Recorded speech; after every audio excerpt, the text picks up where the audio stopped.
नर्मदे हर। नर्मदे हर। तो आज मेरे साथ है दीदी कीर्ति अप्पा दीदी, जो बॉम्बे से है और बॉम्बे से ये अपने हस्बैंड के साथ जो है पूरा नर्मदा परिक्रमा कर रही हैं। और इनसे कुछ सवाल पूछूंगा कि नर्मदा परिक्रमा से रिलेटेड, ताकि सभी भक्तों का डाउट्स क्लियर हो सके। और दूसरा इनका अनुभव, इनके आधार पे नर्मदा परिक्रमा का अनुभव क्या रहा। तो दीदी थोड़ा सा अपना परिचय देंगे आप? मेरा नाम है कीर्ति कृपा। तो मेरे हस्बैंड के साथ मैं यहाँ पे परिक्रमा में निकली हूँ और हम दोनों मुंबई में रहते हैं। मैं ग्रेजुएट हूँ, मेरा खुद का ट्रैवल टूरिज्म का बिजनेस है। मेरे हस्बैंड जो है वो मैकेनिकल इंजीनियर है और JSW कंपनी में सीनियर इंजीनियर की पोस्ट पे थे, बट उन्होंने रिज़ाइन कर दिया। और अभी मैंने भी बिज़नेस वाइंड अप कर लिया। हम पिछले 3-3.5 महीने से नर्मदा खंड में हैं और ये एक बहुत अच्छा अनुभव है। तो दीदी आप ये परिक्रमा शुरू करने का आपके मन में विचार कैसे आया? एक्चुअली जब मैं हस्बैंड के साथ यहाँ पे गई थी, कर्नाटक शिफ्ट हुई थी थोड़े दिनों के लिए, तो वहाँ पे बहुत पोल्यूशन हेवी साइड पे है और मुझे पोल्यूशन की थोड़ी एलर्जी है।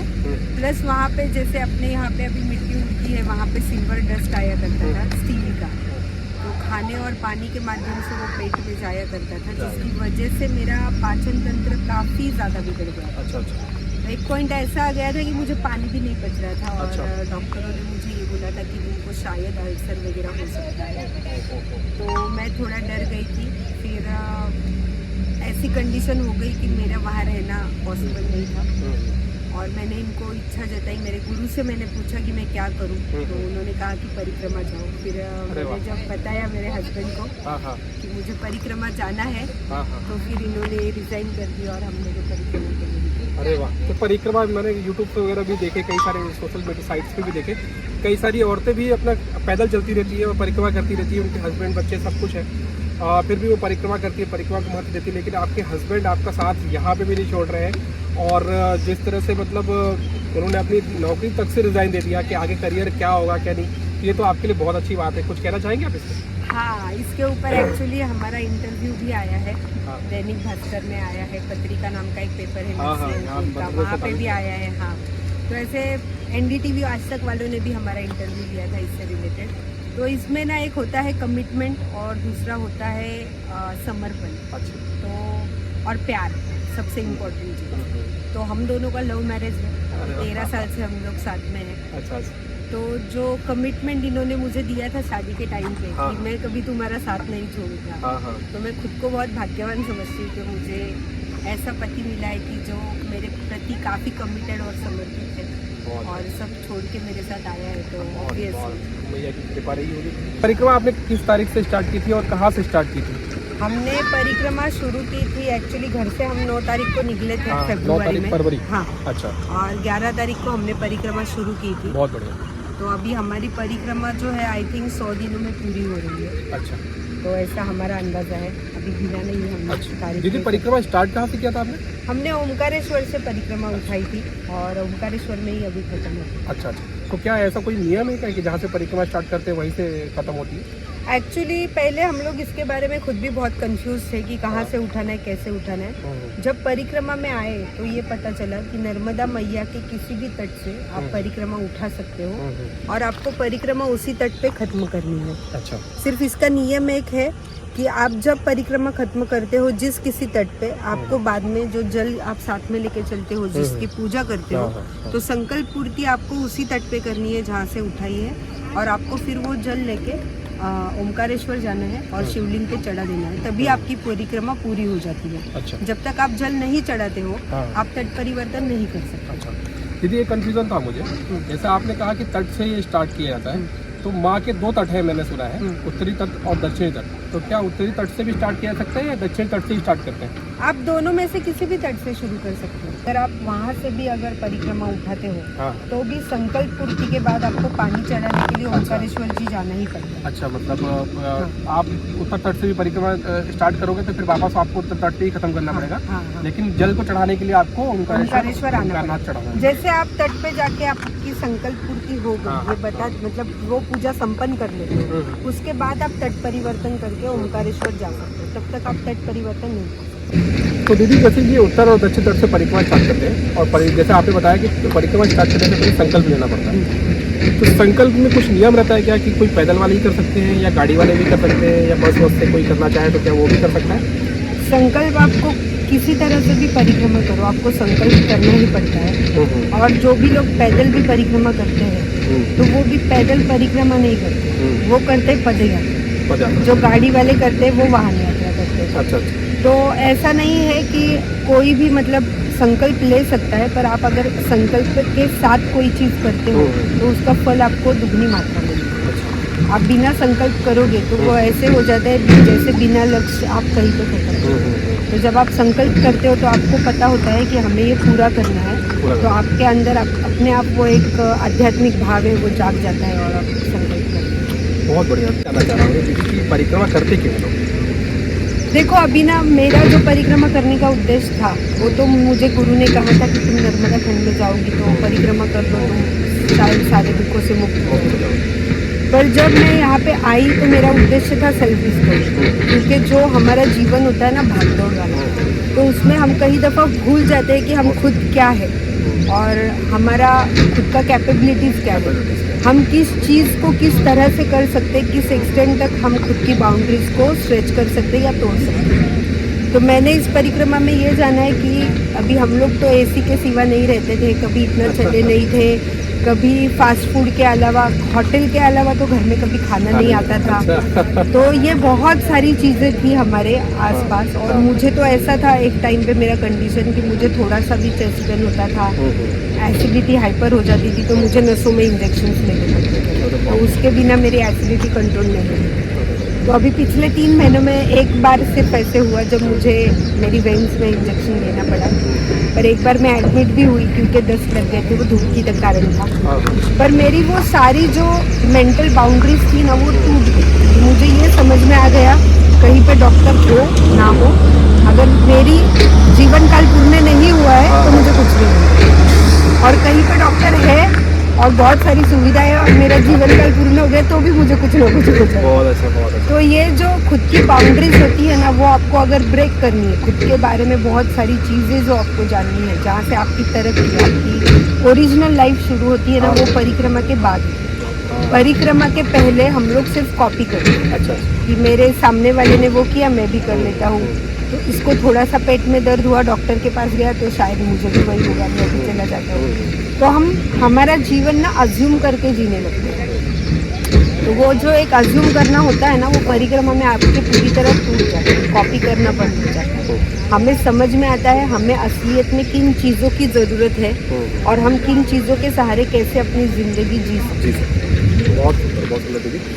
तो दीदी ये परिक्रमा को शुरुआत सबसे पहले तो किसी ने करी होगी, हाँ। जो घर पर कोई ऐसा व्यक्ति रहा होगा जो आकर के उसने परिक्रमा की स्टार्टिंग करी, बाकी लोगों की ये आध्यात्मिक यात्रा से जोड़ सका, तो कुछ उस बारे में बताइए। इसमें देखो ऐसा है ना, जो हमको एक स्टोरी पता चली है, जब हम रुके थे काली बावड़ी में मांडवगढ़ से आते थे, वहाँ पे एक बाबा जी थे, मेरे यूट्यूब वीडियो में भी उनकी वो स्टोरी वगैरह सब डाली है।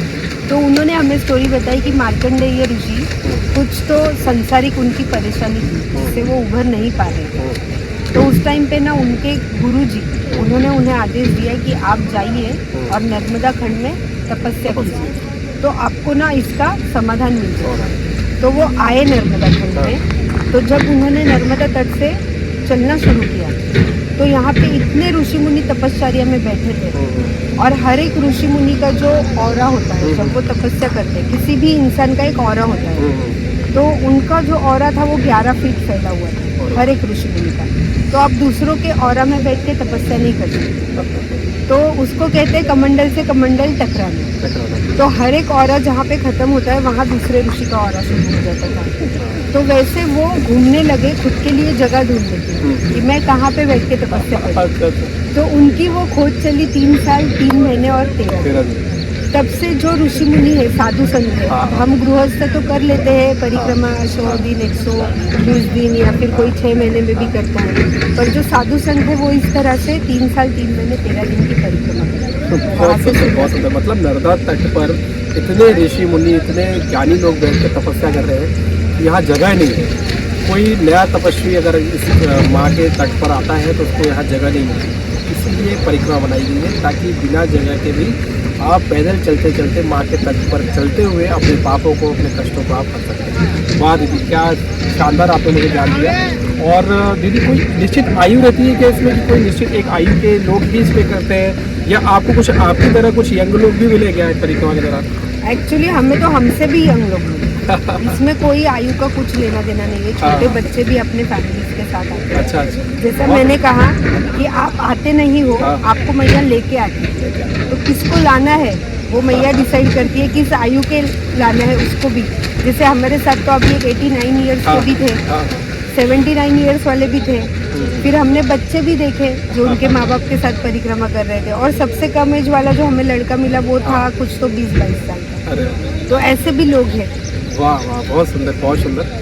और दीदी इसमें जैसे अगर आप जैसे पैदल चल रहे हैं तो अभी आपको कितना समय लगा और कितना किलोमीटर की ये परिक्रमा यात्रा अभी तक आपने कंप्लीट कर ली, और कितनी किलोमीटर की परिक्रमा यात्रा होती है? अभी जो मतलब टोटल यात्रा है वो है 3500 किलोमीटर की। तो 3500 किलोमीटर में अभी हमको और हमारे कुछ 150-200 किलोमीटर बचे हैं पूरे होने के लिए। अच्छा। तो हमें अब तक यहाँ तक पहुँचने में 3 महीने से थोड़ा मतलब कम ज़्यादा इतना टाइम लगा है।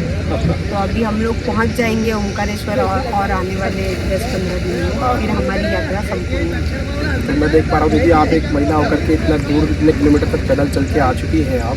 दीदी आपने एक दिन में लगभग कितने किलोमीटर को लगभग तय किया हुआ? जब ठंड थी हमने शुरू किया था तो हम 35-40 किलोमीटर भी चलते। अरे वाह, एक दिन में 35 किलोमीटर। क्योंकि क्या होता है ना, जब आप सुबह जल्दी उठ के चलना शुरू करते हो, जैसे मैंने कहा कि आपकी क्या कैपेबिलिटीज है, वो आपको यहाँ आके ही पता चलता है। तो हमें पता चला हम 1 घंटे में 4 किलोमीटर चल लेते। अरे वाह। तो हम रोज प्लान करते थे, तो सुबह हमारा आराम से 5 घंटे में 20 किलोमीटर हो जाता था। अच्छा। फिर शाम के टाइम में जैसे खाना खा लिया तो हम 20 किलोमीटर 5 घंटे चलते थे ठंड में। फिर उसके बाद जैसे जैसे गर्मी बढ़ने लगी तो हमारे किलोमीटर्स भी कम होने लगे, और बीच में मैं बहुत बीमार वगैरह भी हुई तो हम थोड़ा बहुत गाड़ी भी ले लेते थे। अच्छा। तो मेरे YouTube चैनल पे तो आपको सब मिल जाएगा। ये मेरी पूरी जर्नी। अच्छा, ये मतलब जब आपको कभी कोई दिक्कत आए तो माँ किसी तरीके से आपको मतलब हेल्प भी कर देती है ना? क्या मतलब वाहन वगैरह का भी यूज कर सकते हो कुछ किलोमीटर के लिए चलने के लिए? क्योंकि जब आपने यथाशक्ति परिक्रमा पूरे करने का संकल्प छोड़ा है, तो मैं आपसे मतलब सबसे यही कहूँगी कि भले आप पैदल करना चाहते हो, आप संकल्प हमेशा यथाशक्ति ही छोड़ना। क्योंकि बहुत बार ऐसे होता है कि आपको बीच में बोट में भी बैठना पड़ता है, तो आपको जब बोट में बैठते हो तो आपकी परिक्रमा खंडित हो जाएगी अगर आप सिर्फ पैदल का संकल्प छोड़ोगे। तो फिर आपको यथाशक्ति का ही छोड़ना चाहिए। तो कभी कभी बहुत सारे लोग हैं जो बीमार हो जाते हैं, तो जब लोग बीमार हो जाते हैं तो वो चल नहीं पाते हैं, या फिर उन्हें कोई सीवियर बीमार हो जाते हैं तो उन्हें एम्बुलेंस से भी या गाड़ी पे बिठा के दवाखाने ले जाना पड़ता है, तो आपकी परिक्रमा खंडित हो जाती है। तो हमेशा संकल्प यथाशक्ति का ही छोड़ना चाहिए। बहुत अच्छी बात आपने मुझे बता दी थी अभी, क्योंकि ये जो परिक्रमा यात्रा होती है इसमें माँ का तट कई बार, या दूसरी जो सहायक नदियाँ होती हैं उनको कई बार आप जो है बोट से क्रॉस करते हो, तो उस समय अगर आपने सिर्फ पैदल चलने का परिक्रमा लिया है तो फिर आपके लिए वो मुसीबत का समय बन सकता है। इसलिए कभी भी संकल्प मेरे ख्याल से ऐसा लेना चाहिए कि माँ जैसा भी होगा हम इसको कर लेंगे, लेकिन महत्वपूर्ण ये है कि हम मैक्सिमम टाइम जो है वो पैदल चलेंगे, पैदल माँ के तट पर रहेंगे। सबसे ज़्यादा इम्पोर्टेंट तो मेरे। तो दीदी मुझे कुछ आप महत्वपूर्ण नियमों के बारे में बताएंगे, क्योंकि जब परिक्रमा स्टार्ट करते होंगे तो कुछ महत्वपूर्ण नियम होंगे जिनको ध्यान रख करके उनको चलना होता है। तो क्या मुझे उन नियमों से कुछ मुझे आप अवगत कराना चाहेंगे? नियम तो जो मैं आपको मतलब मेरा जो एक्सपीरियंस है बताऊंगी कि एक ही नियम आपको फॉलो करना है कि मैया को लांघना नहीं है, ठीक है? बाकी ये परिक्रमा आपकी है। अच्छा। जैसे आप अपनी जिंदगी जी रहे हो, तो उसमें आप किसी का नियम, अगर हर कोई आपको आके नियम सिखाएगा तो आप जिंदगी सुकून से जी पाओगे क्या?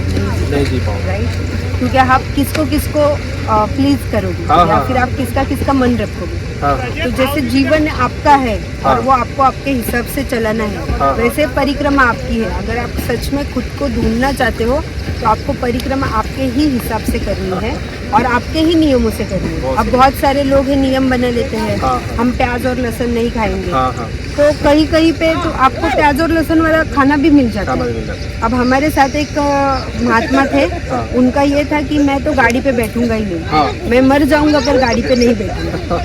तो वो शूलपानी के जंगलों से हम लोग आ रहे थे, हम लोग उनके आगे थे, वो पीछे थे। उनका मुझे फोन आया मेरी परिक्रमा खंडित हो गई। तो मैंने बोला कि मैया लांग दी शूलपानी में, तो मैया है नहीं, आपने कैसे लांग दी? नहीं नहीं, मुझे एक फॉरेस्ट ऑफिसर आया, वहाँ पे एक लेपर्ड घूम रहा था, तो उसकी वजह से उन्होंने मुझे फोटो दिखाई, यहीं पे घूम रहा है, आपको गाड़ी में बैठ के नीचे गोरा कॉलोनी तक चलना पड़ेगा। तो मैं झरवानी से थोड़ा 5 किलोमीटर आगे आया था, फिर उन्होंने गाड़ी पे बिठा के मुझे लेके गए, तो मेरी परिक्रमा खंडित हो गई। तो मैंने उनको बोला देखो ऐसा नहीं होता है, आप तो मेरे से बड़े संत हो, पर मुझे एक ना नाथ स्वामी मिले थे, नाथ महाराज। तो उनको मैंने यही स्वयं क्वेश्चन पूछा था जब मैं पहली बार बीमार होकर गाड़ी में बैठी थी। तो उन्होंने मुझे एक बहुत प्यारी बात समझाई थी। उन्होंने कहा कि मैं खुद सन्यासी हूँ, मैं नाथ पंथ से आता हूँ, पर अगर तुम्हारी खंडित है परिक्रमा गाड़ी पे बैठने से, तो हमारी भी खंडित है। तो मैंने बोला ऐसे आप क्यों बोल रहे हैं? तो उन्होंने बोला सबसे पहली बात, हम में से कोई भी परिक्रमा नहीं कर रहे हैं, क्योंकि हम सब लोग चप्पल पहनते हैं। जब आप किसी मंदिर में जाते हो और उसके इर्द गिर्द परिक्रमा करते हो, आप चप्पल पहन के करते हो क्या? नहीं। तो हम सब लोग कर रहे हैं पद यात्रा, सबसे पहली बात। दूसरी बात कि परिक्रमा का नियम है कि आपको हर घर में भिक्षा मांग के मंदिर में रहना है, खुद का आसन हो वो साथ लेके चलना है, उसी पे सोना है, खुद का खाना खुद पकाना है, खुद खाना है। हम में से कोई भी ये नियम फॉलो कर पाता है? नहीं। मैं तो मतलब सन्यासी हूँ, फिर भी मैं आश्रम में रुक रहा हूँ, फ्री का खाना खा रहा हूँ, वहाँ पे जो आसन मिलते हैं उस पे सो रहा हूँ। तो तुम्हारी खंडित है तो मेरी भी खंडित है। फिर जो तीसरी बात उन्होंने बताई वो मुझे बहुत अफेक्ट कर गई, कि जिस टाइम पे मार्कंडेय ऋषि थे या पुराने जमाने में लोग परिक्रमाएं करते थे, तो वो उन साधनों के साथ करते थे जो उस टाइम पे अवेलेबल था। तो उस टाइम पे क्या अवेलेबल था? हर गांव में मंदिर मिल जाता था, तो वो मंदिर में सोते थे। हर घर से